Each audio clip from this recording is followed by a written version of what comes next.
Welcome,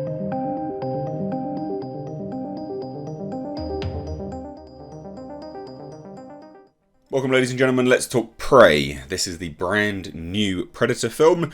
It's actually a prequel set in the past. There's been a lot of interesting snippets of information surrounding it being released from interviews. So Dan Trachtenberg, the director of 10 Cloverfield Lane, has come out and revealed quite a lot of stuff, actually. It's not a female predator. He refers to the predator as a him, he. A lot of these statements have been made. And not only that as well, we now know that there's no Plasmacaster involved. They've revealed quite a lot of stuff, which I think is tactical.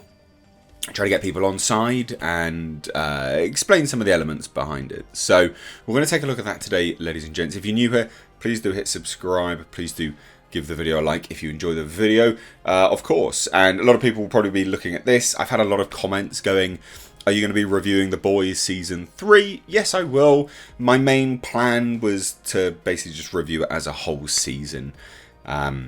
Because, you know, too many twists and turns happen. I'm obviously up to date, and just as a quick aside, I'm loving it. It's very, very good. Very irreverent. I've had a good time with it. So, without further ado, let's dive into this today, ladies and gents. So, first and foremost, is basically the discussion around this predator being the feral predator, is what they're calling it in this film. Now, I'll leave both of these articles down below. These are from avpgalaxy.net. Friends of the channel, great website. They aggregate all news in the world of Alien and Predator. They're very good. So, this was released not too long ago, 4 days ago now, and then we have an updated interview as well, which he did with Empire. But Dan Trachtenberg has been doing the rounds. This is an interview with comicbook.com, and Trachtenberg spoke about Prey's iteration of the Predator, which again, ladies and gents, we've got more information on. So I thought we'd start with this and then update it, right? Again, he says in the article, anyway, which we now know was called the Feral Predator on set. So they're not saying it is a feral predator, which is, that's something which I've spoken to subscribers in the comments about. They're like, oh, it's a feral predator. It's just the nicknames that they have on set. Like, so for instance, the original predator was the jungle hunter. I mean, it's not literally hunting jungles. It's just hunting in a jungle. It's the jungle hunter. It's what they're called on set, and they sort of, become known by. So, yeah, and also they say the inspiration behind some of the extraterrestrial gadgets that they have in this. Obviously, there was a lot revealed in that trailer, shields, a whole number of things. So let's take a look, right? Dan says, I teased a while ago that I took inspiration from the latest God of War video game, and those two things are in the trailer. One is his shield that you see briefly, and the other is not a Predator gadget, but just the way that Nadu wields her axe. She invents something very cool for that tomahawk. I think that's the rope that was on the end. We see it in the trailer. Sort of swings it around. It hits a tree. She pulls the rope back. I'm guessing that's what it is. And that comes from a mechanic in that video game. I think the shield is something super cool. There's a couple things that are the same, but even those function slightly differently. So we're talking about gadgets here. The gadgets that the Predator have. There are some things the same, but they function differently. So he said, and I quote, I think our Predator in mind, not only does he exist, 300 years before, but I think in sci-fi movie terms, time moves very slowly. If the way that Star Wars functions, or even Star Trek, it's like 300 years, ships aren't suddenly like so different. But I think this guy's perhaps from a different hemisphere of the planet, and a little bit of a different breed. So even his look is a little new. It's familiar, but new. So I'm excited for people, even for die-hard fans, to really see something they hadn't seen before. I love the sound of that, personally. I'm all for expansions to lore, and just, in fairness, it does sound like he's working within the confines of the lore here, just trying to expand it outwards. And I think that's really good. It sounds good. Now, he also touched on Dane DeLiegro. He is the chap who's going to be performing for the Feral Predator. He is playing the Feral Predator. And he confirmed that to comicbook.com. He said, we met him at the initial costume test, and he was who they found just as reference for that day. And then he came over and he was like, I would do anything to be in this movie. And it turned out he really was like one of the only people capable of pulling this off. So that's cool. It's nice to see people getting a chance. I mean, there's very few individuals that have donned the Predator costumes. Obviously, there's very few movies, but, you know, the AVP stuff, you know, is generally handled by one person. And yeah, there's a lot. Ian White is the chap's name, and then there's Carl Strout as well, who did the more recent stuff in the other Predator, you know, The Predator. So then we have this, right? So Dan Trachtenberg talks Amber Mid-Thunder's casting, French fur trappers, and no Plasmacasters. So this is the discussion of the technology again. But I think just before we dive into that real quick, I thought, you know, let's have a chit-chat about the hemisphere situation and how that relates to Predators and, I guess, the expansion of the lore and the mythos surrounding the Yautja from there. Now, you know, Predators, they sort of alluded to, well, there's two tribes. There's ones which are these ones. They sort of, you know, advance themselves each season of hunting. And then there's the other ones, and they're sort of having an in fight. I don't think what we're seeing here is another one of those, you know, the super predators or whatever they called them. I can't remember what they called them in that film. So I don't think we're seeing that. I mean, he's literally saying this is brand new. This is something we have not seen before. You know, it's new but different, but still the same but different. And so I think that sounds... I'm all game for that. Different hemisphere of the planet, slightly different, you know, aesthetic, slightly different look. It's like an ethnicity of the predator, basically, is what you're looking at here. And I think that's really good. I think that's a good way to expand the lore outwards. I mean, if you're especially familiar with the comics as well as the video games, AVP 2, for instance, you played that game online. There was a whole, you know, a whole slew of different predators that you could choose from to play as, you know, heavy, light. There was a whole manner of things, like heavy explosives, artillery and stuff, but they all looked different. They were different ethnicities, different breeds of predator, I guess. Now, someone's going to clip that and link the two. It's not what I'm doing here. I'm just trying to put it into real world terms. I don't know how they're doing it here in this film.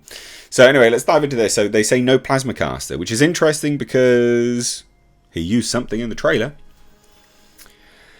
But yeah.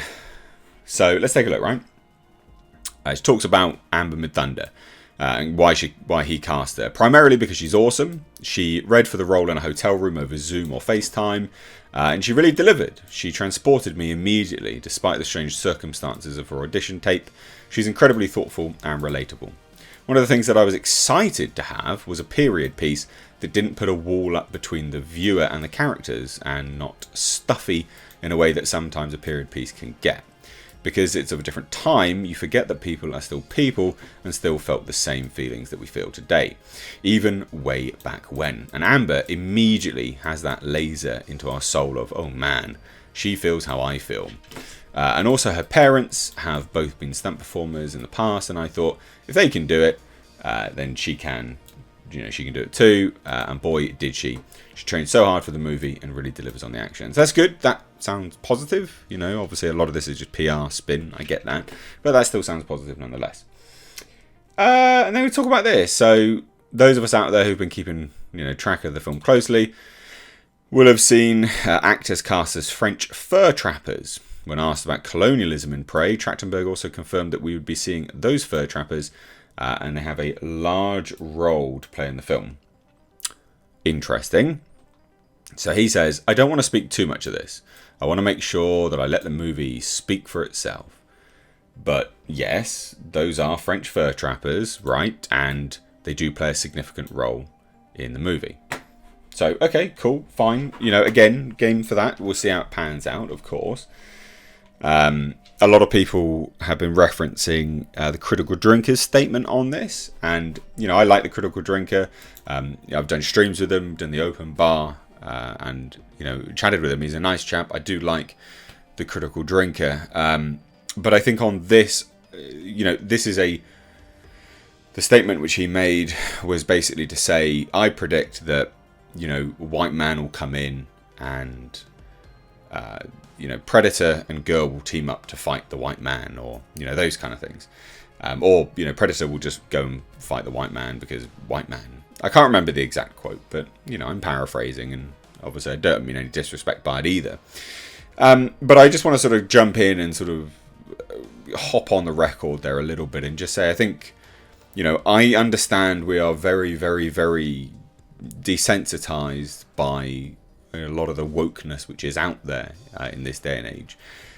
However, and I do say, and I have to have, you know, the however in there, those familiar, even with the movies, for instance, will be well aware that predators are attracted by the violence, you know, the warfare.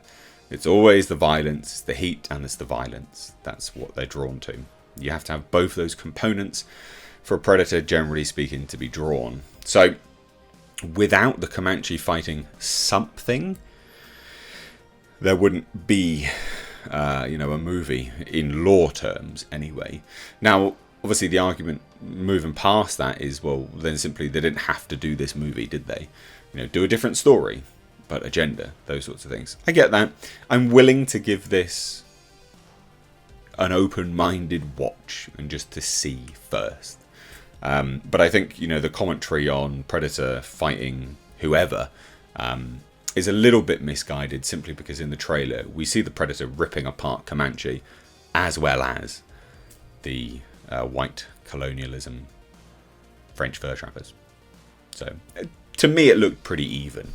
You know, the argument about the little girl winning and stuff like that, that's a different discussion. We can talk about that because I think there's some merit to that chit chat. But anyway, moving on, talk about the removal of the Plasmacaster. So he says the primary thing that I wanted to remove was the Plasmacaster, just because it felt like such an instant win button, and it is.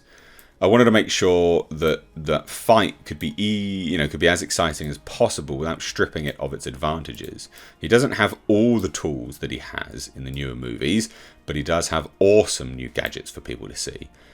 A lot of people love the gadgetry of the Predators. I mean, I'm myself massive fan of what they create for these movies. They're so intricate, so interesting, and it adds that mythos and that lore, which I am such a massive fan of. So, no Plasmacaster, I think that makes a lot of sense. I don't know how you're going to explain it in movie. I don't think you have to. He just doesn't have it.